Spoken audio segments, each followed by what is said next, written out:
Yeah, thanks everyone. I can see that lots of people have been very active in the Q&A section, both putting questions and voting.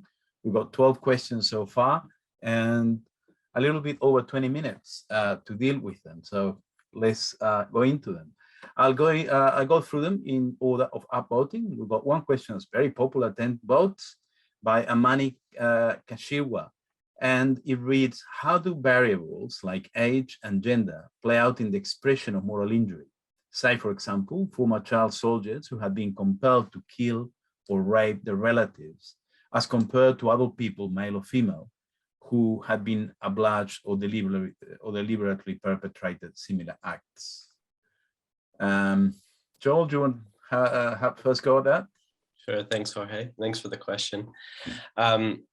In terms of what we've looked at in the research, in the studies that I mentioned before, we've always looked at age and gender as a covariate of, the distress and the moral injury appraisals. I think across studies, what we've found is that generally speaking, depends on the study, but age seems to be more associated with more moral injury appraisals. That might be just due to have experienced more events. Someone who's much older in life has witnessed more things than someone who's a bit younger. But that's just one idea.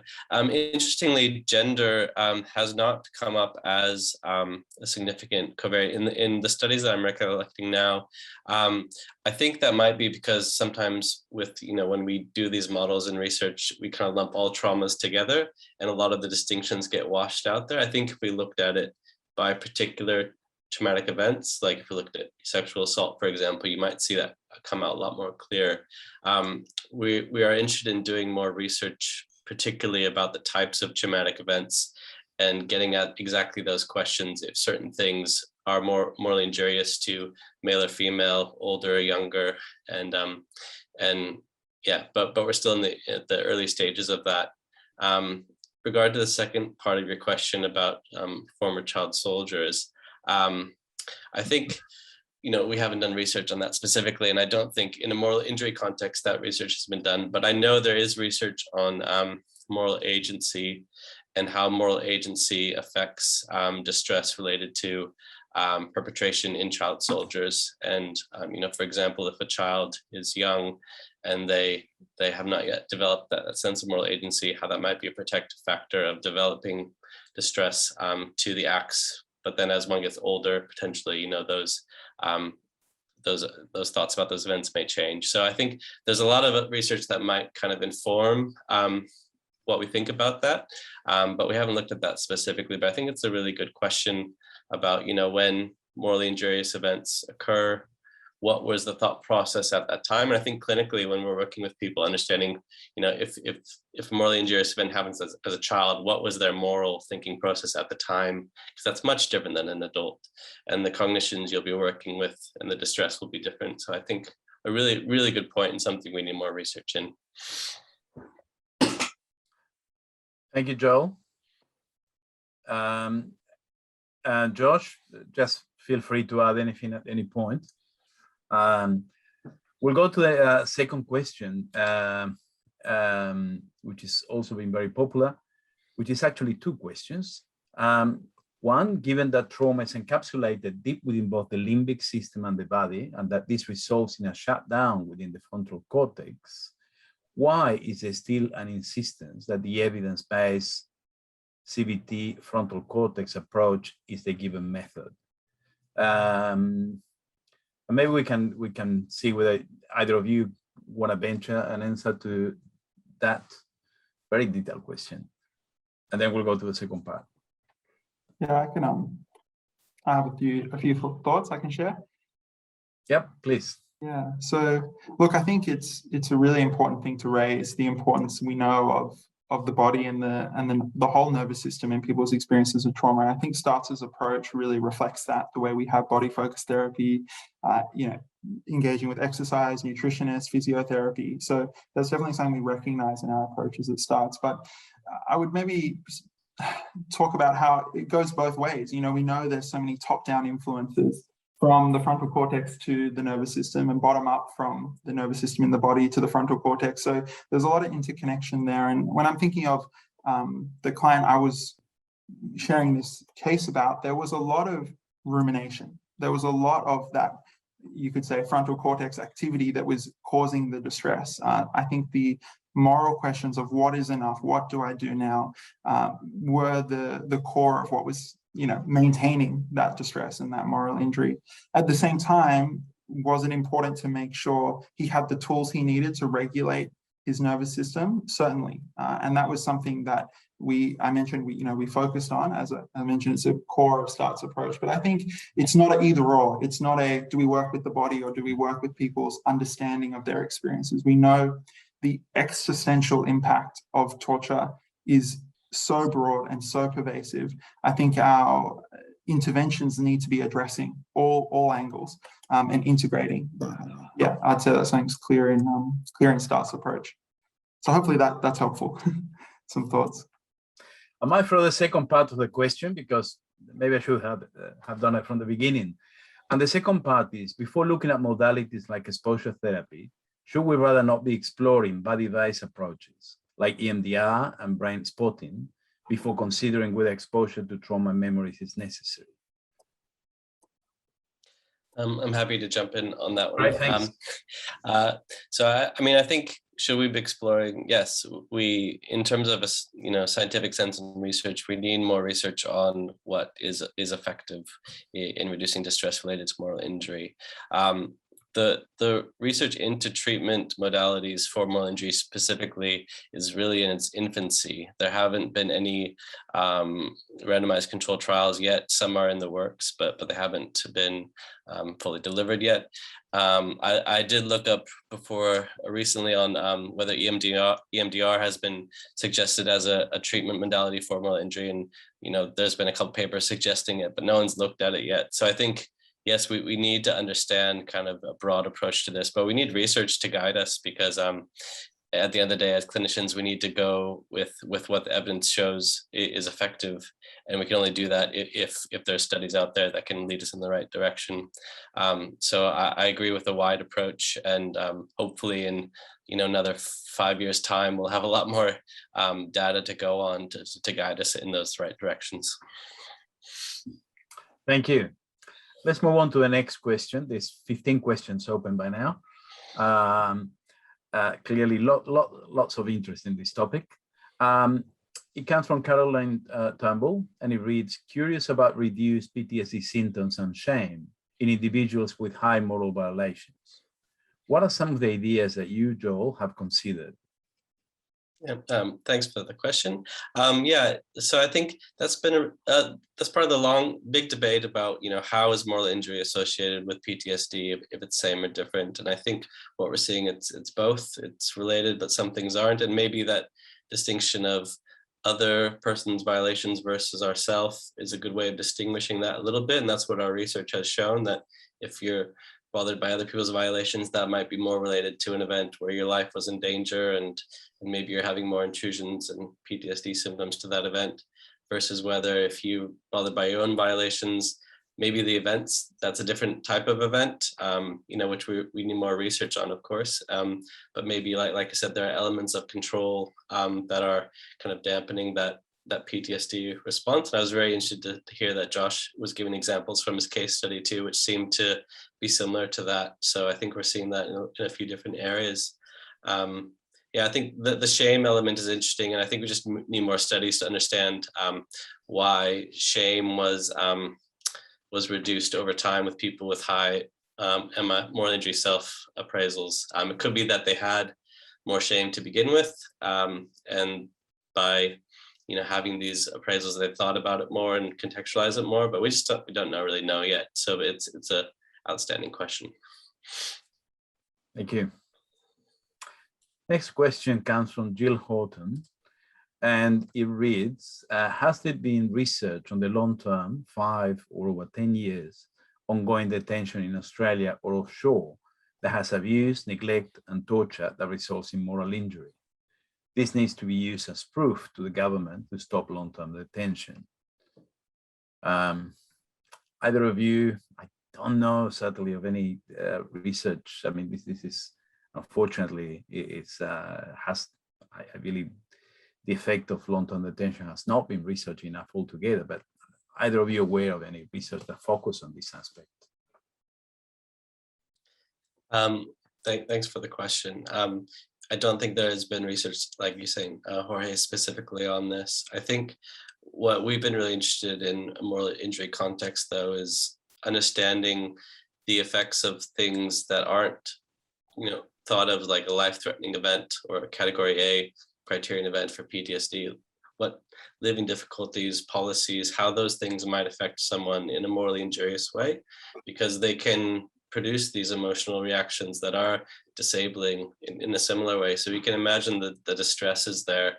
But again, like the definition of moral injury is a bit murky at the moment. So whether we can label those things moral injury, I think we still need more research to understand. But I think what we are interested in is understanding how these non-life-threatening events, these post-migration living difficulties, these policy things, these other types of things, how that might cause distress that would be morally injurious. And it's something we'll be researching more in the future, but again, it's in the infancy, so we don't have that information yet. Joshua, any thoughts on this issue, perhaps one more experiential? I know you've got quite a few clients that gone through this process. Yeah, I mean, as I said, not aware of any research specific on moral injury, but I would say that a lot of the people seeking asylum we work with, it starts, whether they're people who've been granted temporary protection, they've been people in offshore detention, community detention, the people in the legacy caseload who had to experience the fast track process. There's so many different experiences of people seeking asylum that there is a real sense of being wronged and a deep distress of how could this country treat me this way? The country that is wealthy, a country that talks about human rights, that calls out other countries for violating people's human rights, they're the ones who have treated me this way. A sense that, a real sense of moral outrage about that. So as Joel said, does that moral outrage and distress come to moral injury? What's the definition? But definitely, I think it's a helpful thing for us to be thinking about when we think about the impacts of trauma, those questions, those emotions of anger and shame and guilt. And I would also just highlight there has been a lot of great research done on the experiences of people on TPVs and SHEBs, people who've experienced different types of detention seeking asylum in Australia. STARTS has been involved, the School of Psychiatry at UNSW has been involved, and even recently I've seen some draft proposals to the new immigration minister highlighting some of that research. So it is definitely something where researchers in the area, key organizations in the area are trying to bring these findings to the attention of relevant government.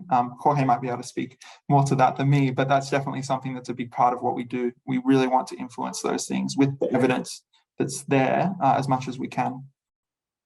Absolutely. And look, my perspective is certainly that there's nowhere near enough research in this area for very good reasons, particularly with the offshore group. It's almost inaccessible, very, very difficult to do research under those circumstances.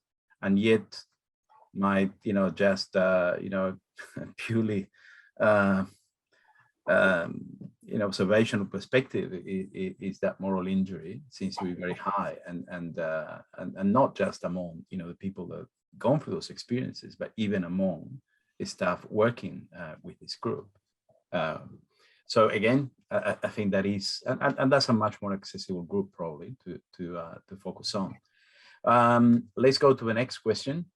And maybe in a few years' time, we can address this with a bit more data. Maybe, hopefully not a few years, but shorter.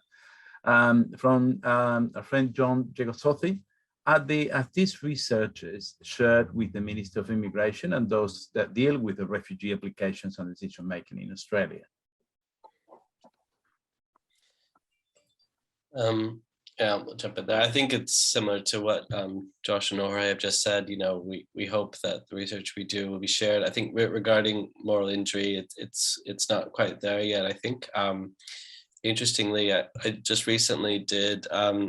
We have a project in Indonesia where we work with refugees there who are in sustained displacement, and we did some focus groups on the sources of injustice in that context, and things like in the refugee determination process, and in kind of displacement stressors there. And, you do hear a lot of stuff that comes up about, at least in that context, of difficulties, injustice feeling around long processing times, or lack of transparency around the immigration process, or different policy changes that feel like they produce this sense of anger and frustration. So I think, we're trying to document that in that context as best as we can to share with people in those contexts. But, we're still trying to build this research up so we can hopefully affect those policies for the better. Yeah.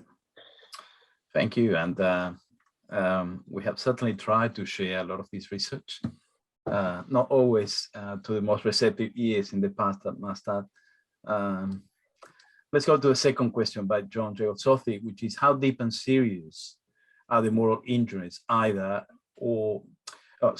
how deep and serious of the moral injury, either other or self, for those who witness killing or torture of others? So I suppose it's more referring to, the witnessing and how, strong, I suppose, a factor in developing moral injury is this.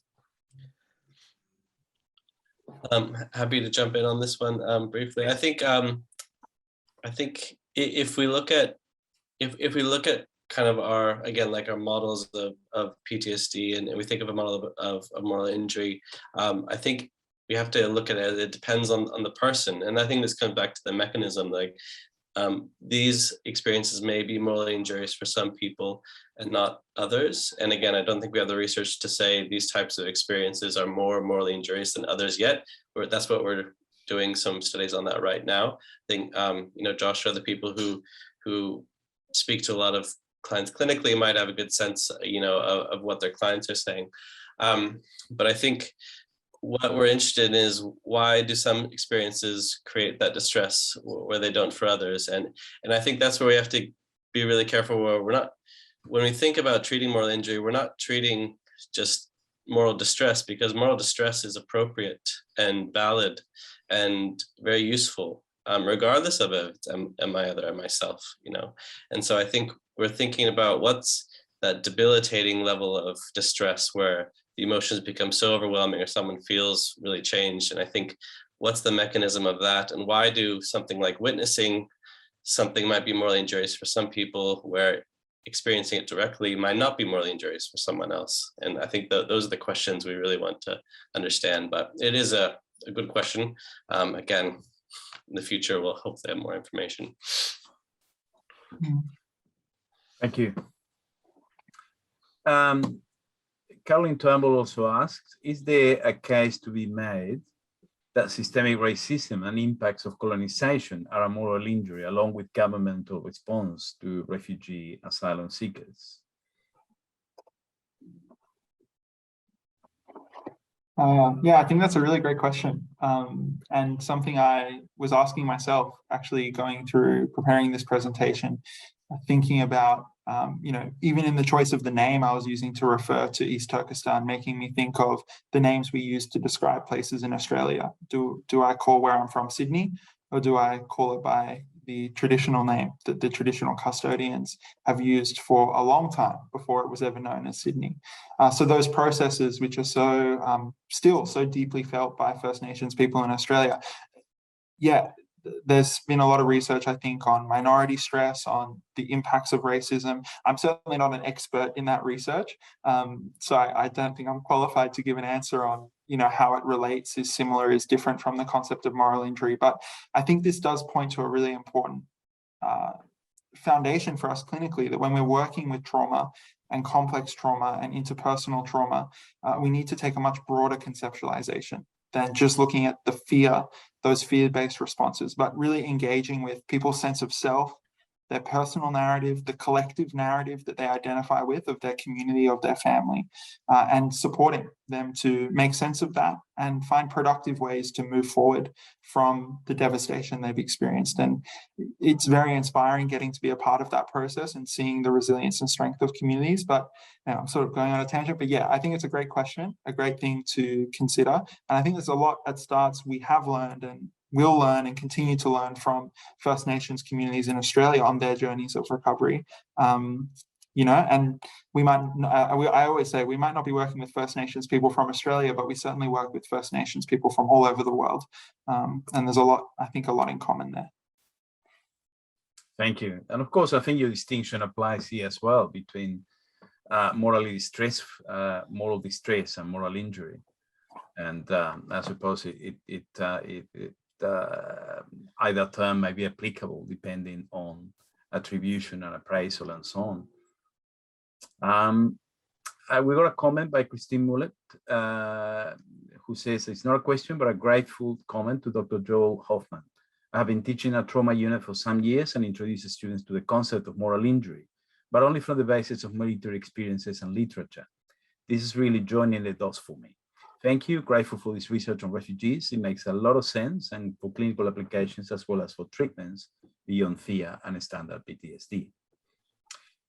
Next is a question by Julie Titsov. Are you using somatic therapies to work with moral injury?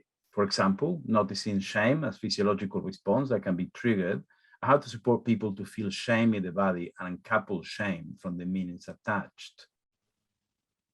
Would like to have a go at this.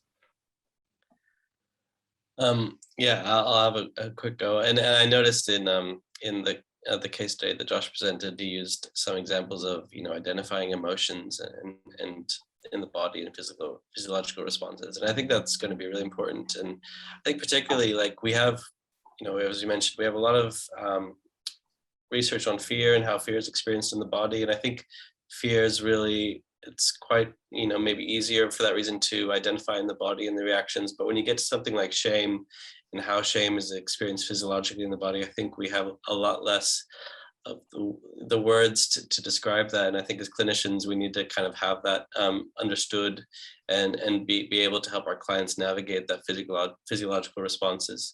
So I think that somatic approach is going to be crucial, not just for shame, but for guilt, what differentiates guilt and shame in the body, anger, because that's going to be crucial for understanding that distinction between the positive functionality of these emotions and when it becomes too much or disabling. So yeah, I think it's very important.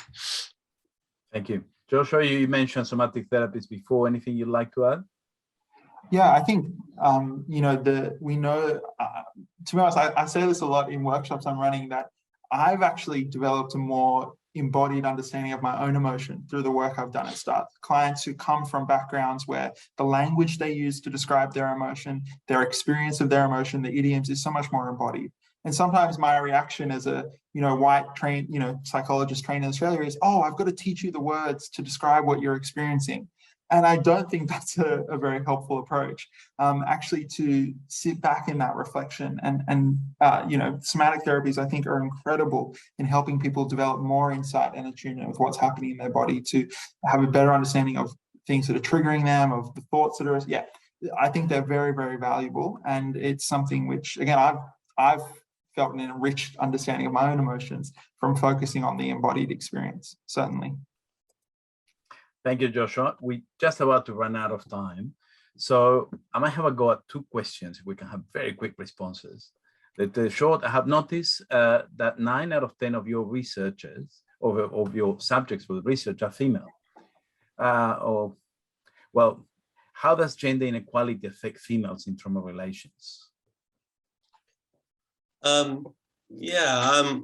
I think it's true. We have a large proportion of female researchers on the team. I'm not quite sure if I get the question here, but I think, gender obviously does play a role in trauma and how it's experienced, and, dependent on the refugee population as well. So I think it's an important factor. But I think I'm probably not quite sure what the question is asking here, but I'm happy to answer if there's a clarification on that. Okay, we might not have time for clarification, but we may have a time for a couple of words from each of you on a question by Karen Huchendorf, who asks, to what extent does the success of a family member to sponsor the migration to Australia family members left behind perpetuate or mitigate moral injury? Yeah, I can speak anecdotally from some work I've done. Again, it makes me again think of this definition of moral injury, but certainly working with clients who they would say to me, Josh, I just can't stop thinking about this family member and my responsibility to them. It is very much disabling, that moral distress. Every day, even though there's so many things that are important for them in their life, even family, children that are with them, in Australia, they find it difficult to engage those things because they're so focused on the family members they feel they've left behind.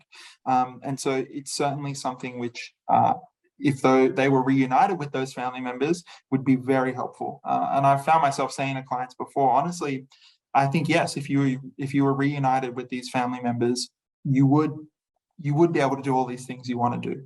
That maybe this isn't a mental illness. This isn't you going crazy. This is a very understandable reaction to the very distressing circumstance you're in. So, yeah, I would say certainly reuniting people really helps. And, having more programs to make that happen for people is going to be helpful and important. Thank you. We might need to end it on that note. Thank you both. It's been an incredibly interesting clinical masterclass. I don't think that, I think you must be close to the record in terms of the number of questions that we got from the audience. It's still 12 unanswered questions. We have to end now. I might just take a few seconds to let you all know that our fourth masterclass will be on working clinically with survivors of transgenerational trauma, considering complex trauma with families, clinical implications, and treatment. And the speakers for that next masterclass will be Professor Helen Milroy, and the start speaker will be Adriana Karapetian. So I hope to see you there. We'll be sharing, the time and day for the date of this next masterclass. And thank you both again, and thank you for an incredibly participatory audience tonight. It's been a very enjoyable and incredibly interesting. I probably would have liked to ask 10 questions myself. There's so much to discuss around this topic, so we might need to revisit it, sometime soon again. Thank you, Joshua, again. Thank you, Joel, and we look forward to see the next chapter and your research published. Thank you so much.